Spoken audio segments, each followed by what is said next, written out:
Quinta-feira, 21ª semana do Tempo Comum. Eu sou o Padre Pedro Paulo, estamos começando mais um programa, A Bíblia no Mundo de Hoje. Hoje, 25 de agosto, além de ser num calendário civil Dia do Soldado e Dia dos Militares, que de modo sempre tão preciso procuram como instituição colaborar com o crescimento, com a proteção, com a segurança, com a defesa do território nacional, das instituições, além de termos entre as ações militares aquelas da defesa civil. Todas as vezes que temos grandes hecatombes, os militares são chamados em campo por terem expertise suficiente para debelar situações que nós civis, por despreparo ou falta de meios, nem sempre podemos realizar. Portanto, hoje, dia de Duque de Caxias, o calendário civil brasileiro celebra, saúda e comemora os soldados, sobretudo os soldados do Exército Brasileiro. Bem, quinta-feira e nós adotamos, e porque começamos semana passada, adotamos a audição de um discurso célebre há 12 anos atrás, o ano vocacional, o ano sacerdotal, e ele é encerrado no dia do Sagrado Coração de Jesus, uma sexta-feira, 11 de junho de 2010, na Praça de São Pedro, ou melhor, na Santa Missa, na Igreja de São Pedro, o Papa faz mais um dos seus célebres sermões que entrarão na história da patrística contemporânea. Tenho certeza disso, que daqui a 100 anos os textos do Papa Bento XVI continuarão repercutindo na consciência e para o estudo, para o crescimento espiritual e moral dos católicos. Bem, na semana passada, na quinta-feira, nós líamos, e vamos continuar a fazê-lo agora, sobre este tema tão fantástico, tema sacerdotal, e eu estou fazendo exatamente porque estamos no mês vocacional, mês de agosto, que teve como início a festa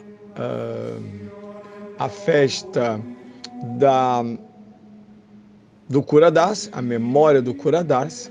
Nós, só para lembrar, tá, foi dia 4 de agosto, sacerdote, padroeiro dos párocos, e depois se estendeu aos padres como um todo, por mais que a nossa festa não seja 4 de agosto, seja na Quinta-feira Santa, quando então se instituem os sacramentos da ordem e da Eucaristia, que estão intrinsecamente vinculados, sacerdotes para a Eucaristia.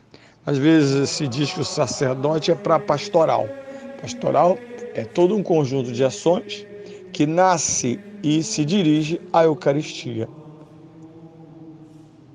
Trata-se do cume, trata-se da fonte de toda a vida e ação cristãs.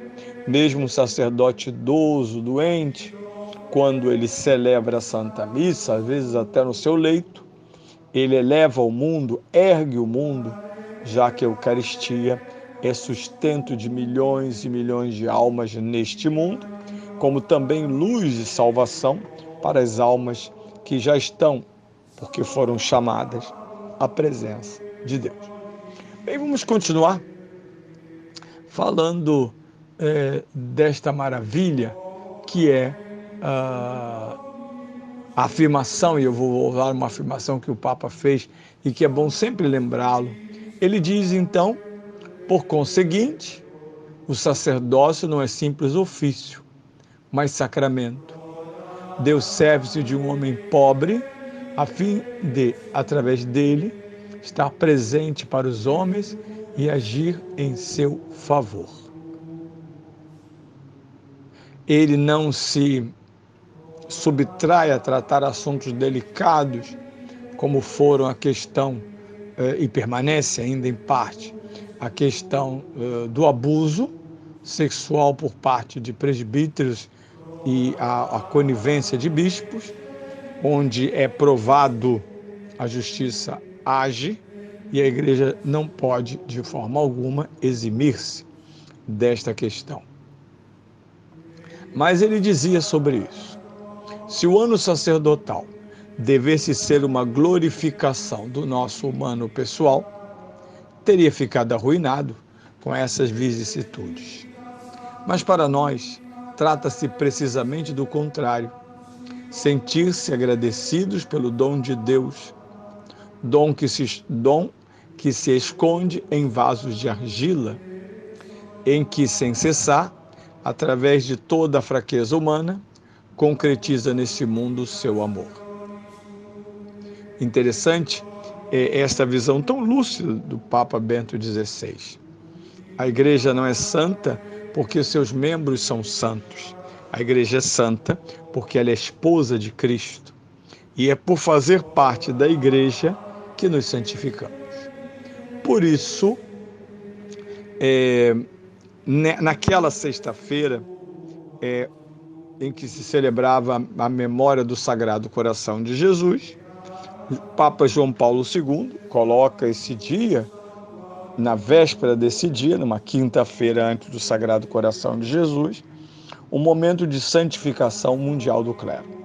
Todas as dioceses sabem que na quinta-feira anterior às vésperas do Sagrado Coração, o clero da diocese se reúne para uma jornada de oração, de confissão, de penitência, evitando assim imaginar que as nossas ações, por melhores que sejam, fundamentem o sacramento, de forma alguma. Então o Papa chama atenção quando diz: nesta hora, a palavra de Cristo que proclamamos no cântico de entrada desta liturgia pode dizer-nos o que significa tornar-se e ser sacerdote. Tomai o meu jugo sobre vós e aprendei de mim, que sou manso e humilde de coração. São Mateus capítulo 11, versículo 29. Celebramos a festa do Sagrado Coração de Jesus e com a liturgia, por assim dizer, lançamos um olhar dentro do coração de Jesus, que na morte foi aberto pela lança do soldado romano. Sim, o seu coração está aberto para nós e aos nossos olhos. E deste modo está aberto o coração do próprio Deus. A liturgia dá-nos a interpretação da linguagem do coração de Jesus, que fala sobretudo de Deus como pastor dos homens.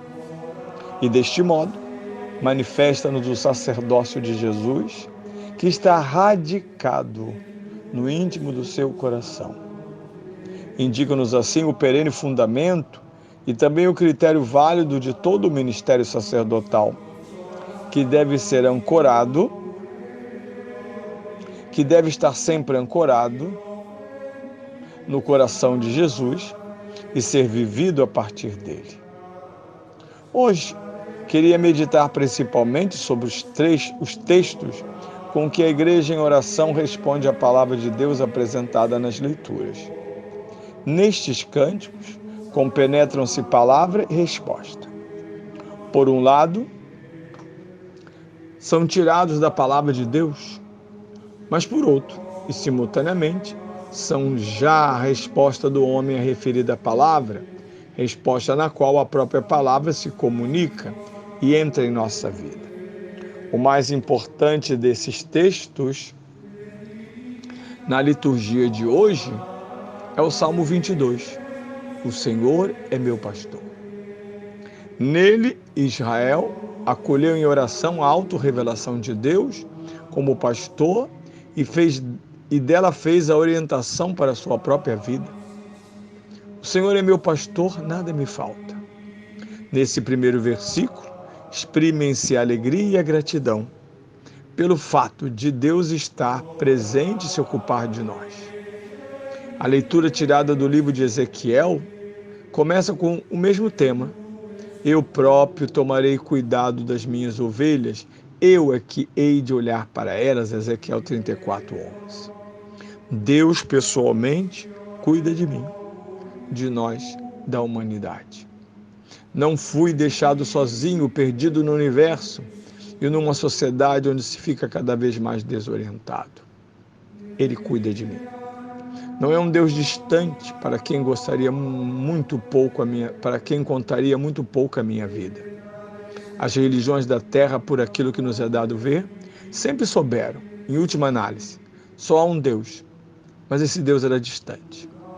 Aparentemente ele deixava o mundo abandonado a outras potestades e forças, a outras divindades. Com estas era preciso encontrar um acordo.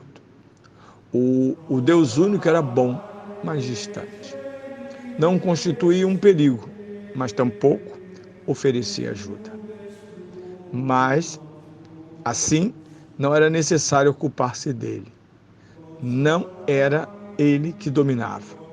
Por estranho que pareça, esse pensamento ressurgiu no Iluminismo. Que o mundo pressupõe um Criador ainda se compreendia. Esse Deus teria construído o mundo, mas depois, evidentemente, retirou-se dele. Bem, palavras do Papa que nós continuaremos ainda, mesmo sendo o mês de setembro, a próxima quinta-feira, ou ainda na própria semana que vai concluir o mês de agosto, dedicar-me ainda a concluir esta bela e programática homilia para sacerdotes do século XXI, mas também de todos os tempos.